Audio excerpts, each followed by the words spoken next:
Good morning and vanakkam.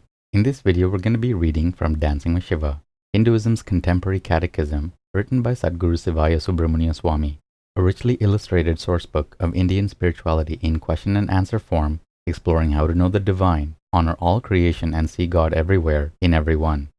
Today's lesson is lesson 90, and we'll begin by reading the caption to the facing image. Two tattered sadhus approach the home of a weaver, Nasan of Kampili, whose day's work is being dried and folded. Though poor himself, Nasan brings newly made vashti cloth for the holy men. It is said he attained Shiva's feet by his selfless giving. Lesson 90. What is the Hindu outlook on giving? Shloka 90. Generous selfless giving is among dharma's central fulfillments. Hospitality, charity, and support of God's work on earth arises from the belief that the underlying purpose of life is spiritual, not material. Aum Namah Sivaya. Bhashya.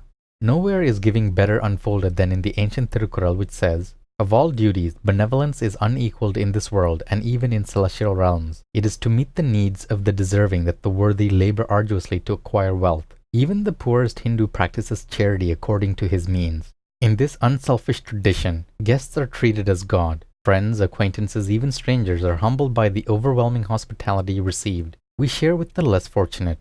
We care for the aged. We honor swamis with gifts of food, money, and clothes. We encourage the spirit of helping and giving called dana within the family, between families, and their monastic and priestly communities. Many devout Hindus take the Dashama Bhagavrata, a vow to pay 10% of their income each month to an institution of their choice to perpetuate Sanatana Dharma. This centuries-old tithing practice is called Dashamamsha. The Vedas wisely warn, the powerful man should give to one in straits. Let him consider the road that lies ahead. Riches revolve just like a chariot's wheels, coming to one man now, then to another. Aum Namah Sivaya.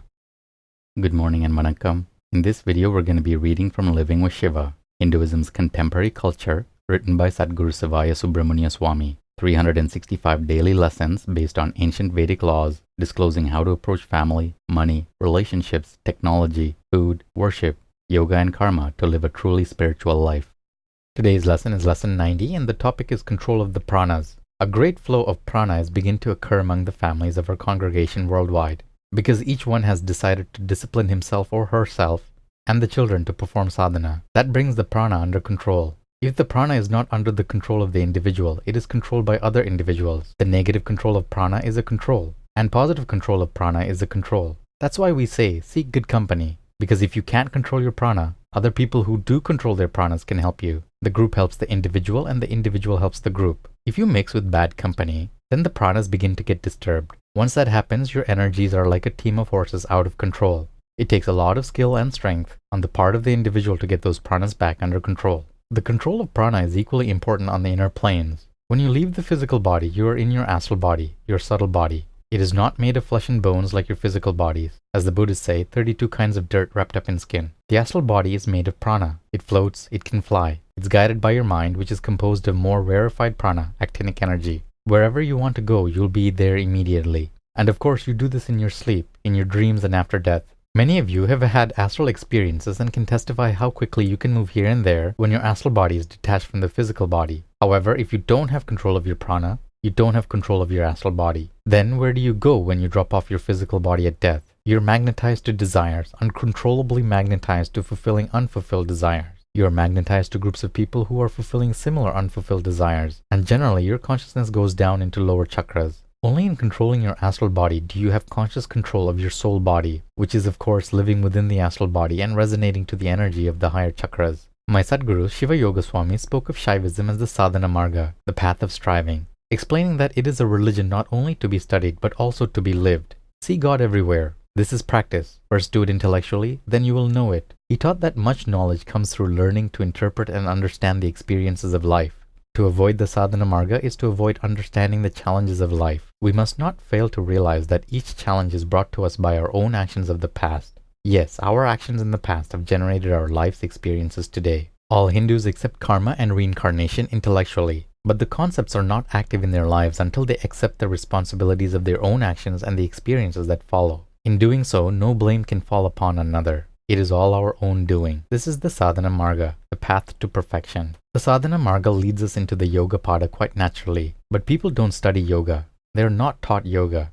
They are taught sadhana, and if they don't perform it themselves, and no one can do it for them, they will never have a grip strong enough over their instinctive mind and intellectual mind to come onto the yoga marga, no matter how much they know about yoga. So we don't learn yoga, we mature into it. We don't learn meditation, we awaken into it. You can teach meditation, you can teach yoga, but it's all just words unless the individual is mature and awake on the inside. To be awake on the inside means waking up early in the morning. You woke up early this morning. That may have been difficult, but you got the body up, you got the emotions up, you got the mind up, and your instinctive mind did not want to do all that. Did it? No. Spiritual life is a 24-hour-a-day vigil, as all my close devotees are realizing who have taken the vrata of 365 Nandinada Sutras. It means going to bed at night early, so you can get up in the morning early. It means studying the teachings before you go to bed, so that you can go into the inner planes in absolute control. It means in the morning reading from my trilogy, Dancing with Shiva, Living with Shiva, and Merging with Shiva, to prepare yourself to face the day, to be a strong person and move the forces of the world.